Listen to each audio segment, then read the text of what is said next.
मीनू के बाबा की होगी डेथ। जी दोस्तों, हम बात करें स्टार प्लस के शो झनक की। तो दोस्तों, आगे बढ़ने से अगर आप इस चैनल पर नए हैं तो इसे सब्सक्राइब कर दीजिए, साथ ही बेल आइकन दबाना ना भूलें। वीडियो अच्छा लगे तो इसे लाइक जरूर कीजिएगा।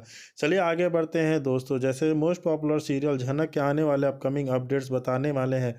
चलिए बिना देरी किए शुरू करते हैं। तो दोस्तों, मीनू और छोटाओं की शादी टूटने के बाद मीनू बहुत दुखी है और वह सोचती है कि उसके जिम्मेदार उसके बाबा है, क्योंकि उसके बाबा ने बोस हाउस में जाकर सत्र रखा था कि मीनू शादी के बाद बोस हाउस में नहीं रहेगी, वह अपने घर में रहेगी। तो और छोटान कहता है कि अगर ऐसा है तो मैं शादी ही नहीं करूंगा। छोटान को लग रहा है कि मीनू के बाबा ने जो भी कुछ कहा वह तो मीनू को भी पहले से पता होगा, और अगर ऐसा है तो मीनू ने छोटाउन से प्यार क्यों किया कि घर में थामी और बड़े माँ छोटाउन को बहुत कुछ सुनाते हैं। लेकिन बिपाशा को तो आप लोग जानते हो ना दोस्तों, वह शादी ना हो यह सोचती है, क्योंकि बिपाशा को भी पता है कि मीनू बहुत स्ट्रिक्ट है। अगर बिना बात के कोई आर्गुमेंट करे तो वो हाथ पकड़ के निकाल भी सकती है। मीनू बहुत दुखी है क्योंकि वो छोटाउन एक अच्छा इंसान है। वो छोटाउन को किसी भी वजह से खोना नहीं चाहती है, लेकिन सब कुछ उसके बाबा की वजह से खत्म हो गया है। मीनू अपने बाबा के साथ झगड़ा कर रही होती है कि तभी मीनू के बाबा को हार्ट अटैक आ जाता है और वो सोफे पर गिर जाते हैं। मीनू को पता भी नहीं है कि उसके बाबा पीछे गिर गए हैं, और उसके बाबा की आवाज़ ना जाने की वजह से मीनू पलट कर देखती है तो उसके बाबा गिर चुके हैं और मुंह में से झाग निकल रहा है। मीनू बहुत डर जाती है क्योंकि वह उस वक्त घर पर अकेली है। मीनू अपने बाबा को पकड़ के रोने लगती है। उसे लग रहा है कि उसके बाबा की मौत की जिम्मेदार वह खुद है, और अगर वह उसके बाबा को कड़वी बातें ना सुनाती तो वह आज ऐसे नहीं मरते। दूसरी तरफ छोटाउन का थामी और बड़े माँ के साथ झगड़ा होता है। वो लोग कह रहे हैं कि छोटाउन को मीनू से शादी नहीं तोड़नी थी। अगर उसके बाबा ने कुछ कहा भी तो उसके मीनू की क्या गलती है। तो छोटाउन कहता है, मेरी कोई इज्जत नहीं है क्या? सबके सामने उसके बाबा मुझे इतना सुना रहे थे और मीनू चुप थी। उन तीनों में से बहुत आर्गुमेंट होता है, तो वहीं पर बड़ी माँ और थामी गुस्सा होकर अंदर चली जाती हैं। तो छोटाउन को बहुत बुरा लगता है। उसको लग रहा है कि आज उसने अपने बड़ी दी को और माँ को का दिल दुखाया है। छोटाउन सोच रहा है कि अब मैं मीनू के घर जाऊंगा भी तो वो मेरे से बात नहीं करेगी और घर में घुसने नहीं देगी। फिर बहुत हिम्मत जुटा के छोटाउन मीनू के घर जाता है, और वहाँ पर वो देखता है। उसे देख कर छोटाउन के होश उड़ जाते हैं और मीनू के बाबा गिरे पड़े हैं और उनकी मौत हो चुकी है, और उसके सामने मीनू बैठ के बहुत रो रही है। छोटाउन जाकर मीनू को संभालता है और बहुत समझाता है। एक बात तो सच है दोस्तों, जब तक माँ बाप होते हैं ना, वो समझते हैं और रोक टोक भी करते हैं, लेकिन उस वक्त हमको उन लोगों के ऊपर गुस्सा आता है। जब वो कोई रोक टोक करने वाला नहीं हो तो होता तो पता चलता है कि हर इंसान के माँ बाप होना कितनी बड़ी बात है। छोटाउन बहुत कुछ मीनू को बोलने वाला है। क्या अब मीनू और छोटाउन शादी करेंगे या नहीं, यह देखना काफ़ी इंटरेस्टिंग होने वाला है। वहीं दूसरी तरफ जनक ने विहान के भाइयों की बेटियों को डांस सिखाया है। वह विहान के मना करने के बाद भी दोनों को डांस सिखाया और स्कूल में हिस्सा लेने के लिए कहा, और यहाँ तक कि महक और जनक स्कूल प्रोग्राम में भी जाते हैं। प्रियांशी अच्छे से डांस भी कर लेती है और फर्स्ट प्राइज़ लेकर आती है, और जब इस बारे में सेजल बा को बताती है तो बा बहुत गुस्सा होती है। वह विवान को वो भला बुरा कहती है, लेकिन जनक के ऊपर तो हाथ उठा देती है। तो वहीं पर विवान की बड़ी भाभी बा का हाथ पकड़ लेती है और कहती है, सब कुछ छोटी बहू ने नहीं, मेरी भी बेटी है, खुशी के लिए किया है, और उसको मत मारिए। अगर मारना है तो मुझे मारिए। मैं एक से ऐसे बदन ना माँ हूँ जो अपनी बच्ची की एक ख्वाहिश भी पूरी नहीं कर सकती है। अब मेरी बेटी के लिए छोटी बहू ने कुछ भला सोचा तो उसको मार खाना पड़ रहा है। इसलिए हम न जिल्लत भरी जिंदगी नहीं जीना चाहते। आप ये पुराने नियम कानून हटा दीजिए, नहीं तो मजबूरन हमको ये घर छोड़ के हमेशा के लिए जाना पड़ेगा।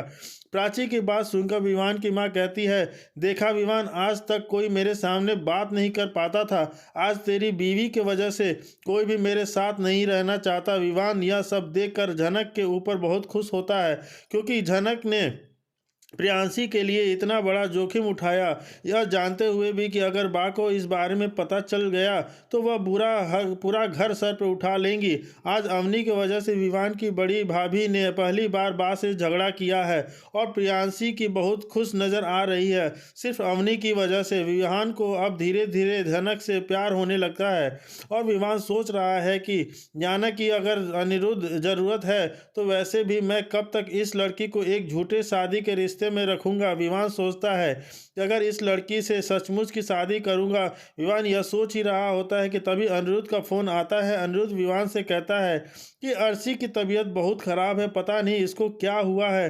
डॉक्टर कह रहे हैं कि इसकी हालत बहुत क्रिटिकल है, इसलिए विवान प्लीज जल्दी से कोलकाता आ जा, तू ही कुछ कर सकता है। विवान कहता है ठीक है अनिरुद्ध, मैं अभी अवनी के साथ कोलकाता आ रहा हूँ। विवान जनक के पास जाता है और कहता है कि जनक, अनिरुद्ध की पत्नी की हालत बहुत ज़्यादा ख़राब है, इसलिए हमें अभी कोलकाता जाना पड़ेगा। कोलकाता जाने के बाद सुनकर जनक बहुत डर जाती है, क्योंकि अनिरुद्ध बोस परिवार के में अगर उसे देख लिया तो न जाने क्या होगा। लेकिन जनक सोचती है अर्शी दीदी की तबीयत बहुत ख़राब है और इसलिए मुझे जाना ही पड़ेगा।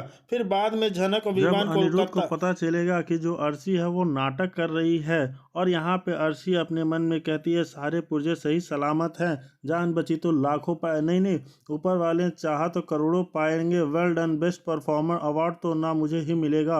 और जाके बोल दूँ कि आपको होश आ गया, नहीं पहले मैं चाइनीज़ खा लूँ, मेकअप से थोड़े और ब्रूज बना लूँ, उसके बाद मैं आपको बताऊँगी कि आगे क्या प्लान है। कि तबीयत ठीक नहीं है। झनक सीरियल के आने वाले एपिसोड में जैसे कि हम देख रहे थे कि अर्शी की तबीयत बहुत ज़्यादा ख़राब है और वो बहुत ज़्यादा सीरियस है, लेकिन यहाँ पे जो है अर्शी एक बहुत बड़ा नाटक कर रही है, गेम खेल रही है अनिरुद्ध और झनक के साथ कि बहुत पेन हो रहा है होता है। अभी तभी अनिरुद्ध विवान को फ़ोन करता है और उसे अपने पास कोलकाता बुलाता है। आज के एपिसोड में आप देखेंगे कि प्रियांशी और उसकी बहन झनक को डांस सिखाने की तैयारी करती रहती हैं। एक बार के लिए झनक मान जा करती है, लेकिन डांस झनक की जान है, इसलिए वह काफ़ी फोर्स करने पर झनक डांस करने के लिए तैयार हो जाती है। झनक बहुत ही सुंदर डांस कर रही होती है, तभी झनक की बड़ी जेठानी उसका डांस देख लेती है और कहती है कि अब मैं यह सब कुछ बा को जरूर बताऊंगी कि घर की बहू किस तरह घुंघरू पहनकर डांस कर रही थी। और दूसरी तरफ अर्शी, और मैं झनक से माफ़ी ज़रूर मांगूंगी, जिसके बाद से मैं सृष्टि अर्शी से कहती हुई नज़र आएगी कि तेरा दिमाग ख़राब हो गया है।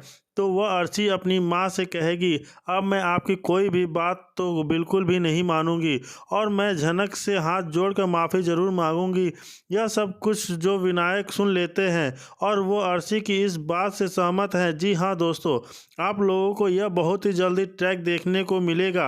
आप कितने ज़्यादा एक्साइटेड हैं हमें ज़रूर बताइए। और जहां वहीं अर्शी को बचाने वाला है डॉक्टर विवान। जी हाँ दोस्तों, अनिरुद्ध जो है विवान को फ़ोन करके बुलाता है, कोलकाता आ चुका है और जब देखता है कि अर्शी की तबीयत बहुत ख़राब है तो उसकी टेंशन बहुत बढ़ जाता है। अर्शी की हालत बहुत नाजुक हो गई है। अनिरुद्ध को कुछ भी समझ नहीं आ रहा है। अनिरुद्ध झनक से भी प्यार कर रहा, लेकिन वह अभी भी नहीं चाहता कि अर्शी के साथ कुछ भी बुरा हो, इसलिए वह सीधा विवान को फ़ोन करने वाला है और झनक और विवान एक ही के साथ होते हैं। और उसी वक्त अनिरुद्ध का फ़ोन जाता है विवान को। अनिरुद्ध डर गया है और कहता है विवान मैं क्या करूं, एक एक सेकंड अर्शी के लिए बहुत कीमती है। तो विवान कहता है भाभी का जो भी रिपोर्ट है, जो भी चेकअप का रिपोर्ट है वो मेरे को फॉरवर्ड कर, मैं उसे एक बार देखता हूँ। झनक सब कुछ सुन ले रही होती है। उसको मालूम हो गया है कि ये सर जी का कॉल है और झनक बहुत टेंशन में है, क्योंकि उसके सर जी जो टेंशन में है और उसके खुद की बड़ी बहन इतनी बीमार है। झनक बहुत डर गई है। वह भगवान से प्रार्थना कर रही है कि अर्शी दीदी जैसे भी ठीक हो जाएं। बहन अनिरुद्ध से बात करने के बाद विवान झनक को कहता है अवनी, अर्शी भाभी की तबीयत बहुत ख़राब है और तुम अभी के अभी सामान पैक करो, हम अभी ही कोलकाता के लिए निकलेंगे। तो झनक खामोश हो जाती है और सोचती है कि अर्शी के कहीं हुई बात, अर्शी ने जो कहा था कि हम दोनों पति पत्नी से दूर रहो, और वह बात अगर होती तो झनक बिल्कुल कोलकाता जाती। लेकिन एक डर झनक को सता रही है। झनक को लग रहा है कि अगर वह जाएगी विवान के साथ कोलकाता गई तो सारी सच्चाई विवान को सामने आ जाएगी, क्योंकि झनक अभी तक विवान को भी कुछ भी नहीं बताया है। तो अभी तक विवान को उसके जो भी नाम है जो भी असली नाम है उसको पता नहीं है और उसको वहाँ जाने के बाद पता चल जाएगा। झनक कैसे करेगी कुछ भी उसको समझ नहीं आ रहा। तो वो विवान से कहती है आप अकेले जाइए या जब उधर जाइएगा तो जाना चाहिए, वह अभी बहुत छोटा है, बाबू अभी छोटा है और कोलकाता इसको लेकर जाएंगे तो इसकी तबीयत भी खराब हो सकता है। और विवान की माँ भी कहती है तू अकेले जाना है तो जा, मेरा पोता कहीं देर भी नहीं जाएगा।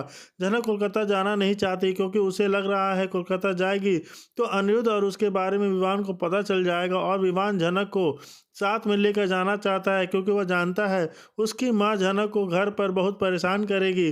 तो दोस्तों आप देखेंगे कि जैसे विवान झनक को विवान के साथ कोलकाता जाना चाहिए या नहीं जाना चाहिए।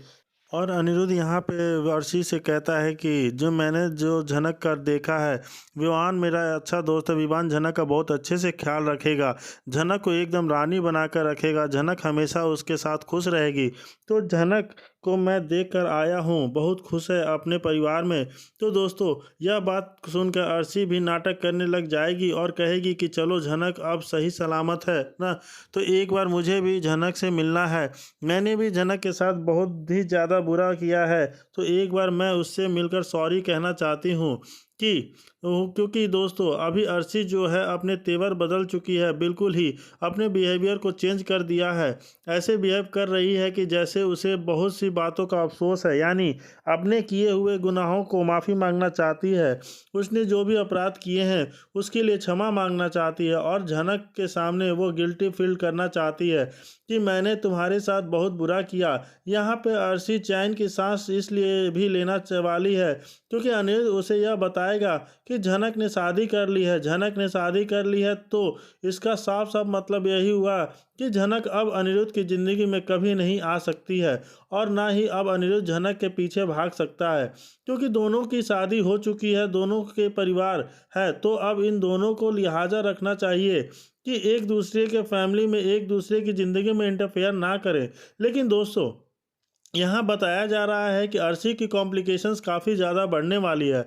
यहाँ डॉक्टर विवान अब पहुँचेगा अर्शी को देखने के लिए, तो वही उसका डॉक्टर बनेगा, यानी वह लेने वाला है अर्शी मुखर्जी का केस और उसको सारी प्रेगनेंसी का ट्रीटमेंट भी वही करेगा और साथ ही यहाँ पे झनक भी उसके साथ जाएगी। तो झनक को भी काफ़ी ज़्यादा बुरा लग रहा है, उस लोगों होगा कि अर्शी दीदी की क्या हालत हो गई है।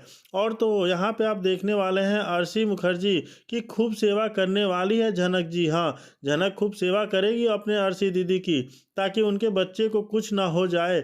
आखिर का यह बच्चा अनिरुद्ध बोस का है, अनिरुद्ध का बच्चा है, बोस परिवार का वारिस है, तो उसे कुछ भी नहीं होना चाहिए। अब लोग काफ़ी डर रहे होंगे, लेकिन यहाँ पे जो है झनक महानता की देवी बनती हुई नजर आएगी फिर से। ये इसका मतलब कि इन लोगों के उसके साथ जितना भी भला बुरा किया है वो सब कुछ दरकिनार कर यहाँ पर उसने फुल ऑन सेवा करने लग जाएगी अर्शी की। जी हाँ, अर्शी का पूरा ख्याल रखेगी क्योंकि यहाँ उसका पति इसका इलाज करेगा और यहाँ उसकी दवाई, खाना पाना, पानी जो भी सब कुछ है वो देखभाल झनक की करने वाली है। क्योंकि दोस्तों मेकर्स का तो यही रूल है कि झनक को हर जगह एक नौकरानी की तरह दिखाया जाए। अब झनक यहाँ आई है तो कुछ न कुछ तो इस तरह की चीज़ दिखाई जानी चाहिए ताकि तबीयत किसकी भी खराब हो लेकिन उसकी देखभाल झनक ही करेगी। यहाँ पे अर्शी मुखर्जी भी अपना रंग रूप बिल्कुल ही बदल लेने वाली है और बहुत ज़्यादा गिल्टी फील करने वाली है झनक के सामने और झनक से सॉरी कहती हुई नज़र आएगी कि मैंने तुम्हारे साथ बहुत ही गलत किया है, मैं शायद कभी मुझे माफ़ नहीं कर पाओगी, लेकिन कभी भी तुम्हारी तरह शायद बन नहीं पाऊंगी। लेकिन तुम बहुत महान हो झनक, तुम हमेशा दूसरों के बारे में सोचती हो। देख लो आज मेरे साथ क्या हुआ, लेकिन आज तुम भी मेरी सेवा